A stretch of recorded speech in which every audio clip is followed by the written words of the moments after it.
the problem of Nigeria. Obasanjo belongs to the Ogboni fraternity, or should I say Grand Lodge, that is affiliated to the Freemasonry, not Scottish Rites, the Freemasonry you have in England. Ogboni. That is why in the East we don't belong to groups. Ndiut, we call them. We don't belong to secret societies. There is none. Forget about Okonko is a passage of right. Okonko is a passage of right. Once you, it's like a bar mitzvah. Once you have grown to the age of 13, Okonko, you enter Okonko, you enter Ebe, one of the fraternities. And then you form age grade from there. That's how it's done. Obasanjo, the reason why they trust him is because he is a member of Ogboni fraternity, of course, the Grand Lodge, they call them, that is affiliated to the Freemasonry, the fraternity in England. Go and do your research. So they trust him. England can trust him. Britain trusts him because he is their loyal slave. Ogboni fraternity and Grand Lodge, they answer to the Freemasons of England. Are you following me very carefully? Now, if Obasanjo were to come today to say that I don't want Nigeria to exist anymore, Obasanjo has the same, should I say, clout and influence that Azikiwe enjoyed prior to independence of Nigeria. Were Obasanjo today to write and say Nigeria is dying, we don't want it to continue anymore, they will dissolve Nigeria because they trust him. And some of you must know that it was Obasanjo who brought SARS to Nigeria. Some of you don't know that. It was Obasanjo that brought SARS, Special Anti-Robbery Squad. The reason why Obasanjo brought SARS into Nigeria was because in Britain then, there was a shortage of organs for transplant.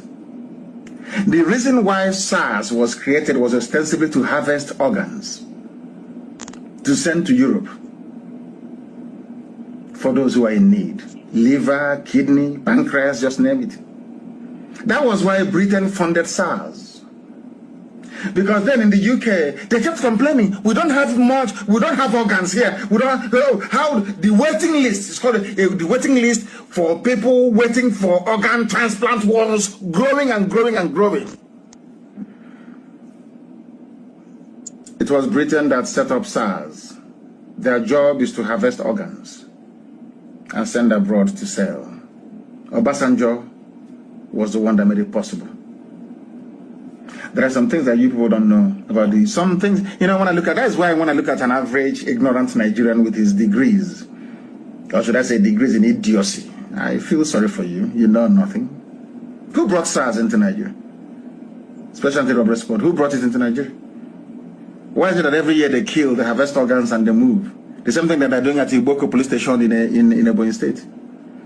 Sorry, Idoko is called Idoko police station in Ebonyi State. Why didn't the police come and arrest somebody and take them away and nothing will happen? They took our women to court. Was it 2 days ago? Did you see it in any paper anywhere? Did any Nigerian newspaper or even NTA or anybody go to report that thing we've been saying, that they kidnapped our women and we are raping them? 2 days ago they brought them to court.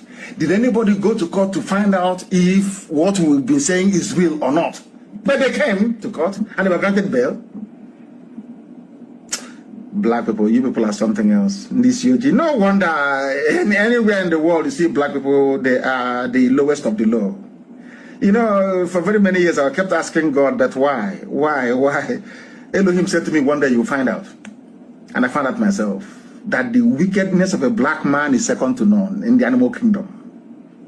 The most wicked race on earth is we black people. Very wicked and without conscience. We were lamenting and complaining about our women who were being raped. Some of you said it's a lie. But they took them to court 2 days ago. The same women, they took them to court 2 days ago. Federal High Court in Abuja. No, sorry, it's a Wuse Zone 2 or whatever rubbish it's called. They gave them bail. They came to court in chains. Amnesty International is aware. They never wrote any report. Human Rights Watch, they are aware. They never wrote any report. All the newspapers, we contacted all of them. They never came to court. even to do their job is very difficult. That is why Elohim is punishing all of you with Fulani killers and murderers, because your wickedness is too much. Your wickedness and hypocrisy is too much. Fulani brought in their people from across the Sahel, put them in our land and equipping them.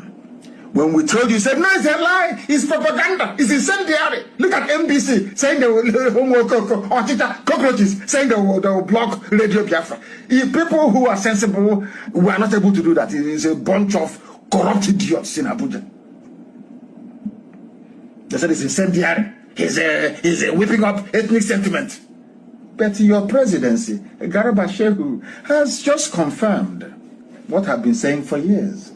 That the Nigerian army have been supplying Fulani terrorists for some time now. That is why in Zamfara, there is a no-fly zone. Before you bring arms to terrorists with a helicopter, there must be a heavy-duty aircraft that must have brought it in the first place, where the helicopter got those equipments from. So who brought those arms into Nigeria? Who contracted or who hired a helicopter to be flying them to? How come they don't even know where they are? Yet they come to Olu to bomb Olu, and some Ifulefus are busy hailing people coming to kill. Oh dear. Sometimes I feel like not preaching, to be honest with you. I say, let the will of the Almighty be done, because we are honestly speaking, something is wrong with us. Something is wrong with us. It's very, very terrible indeed. The helicopters are everywhere.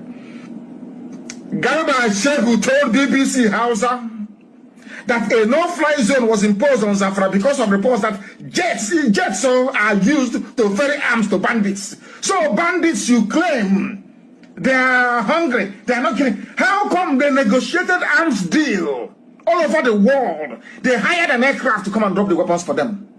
And all of you say, we Nigerians, tomorrow morning I hear them, we Nigerians, we are in Nigeria together, the unity of our country and the patriots. Anyway, whom the gods want to destroy, they first make them mad. Nigerians are mad, and that is why foreign people are in your forest killing you. People are so hopeless, so idiotic, so foolish. I don't know what Lugard did to some of you, did to the brains of your parents, because I pity. I don't know, honestly speaking, once you're a Nigerian, I don't see you as a human being. I'm being honest with you. I do not see you as a human being. And that is why I commend those soldiers who are leaving the zoo. How can you see? Sometimes I wonder, how can you come from the middle belt and you are in the army? From the east, you are in the army. From the west, you are in the army. The same army that, instead of getting these bandits they brought from Sierra Leone, from Mali, from all these places to go and fight Boko Haram, they use you to go and fight Boko Haram. And after fighting them, the same Nigeria you claim you're serving, some of their idiots like Sheikh Gumi, or should I say Abubakar Gumi, not, she's not a sheikh, only an Arab man can be a sheikh. Abubakar Gumi will come out and say, my dear brothers, my dear bandit brothers, people you should be upset with is the Christian soldiers killing you with Nigerian army uniform.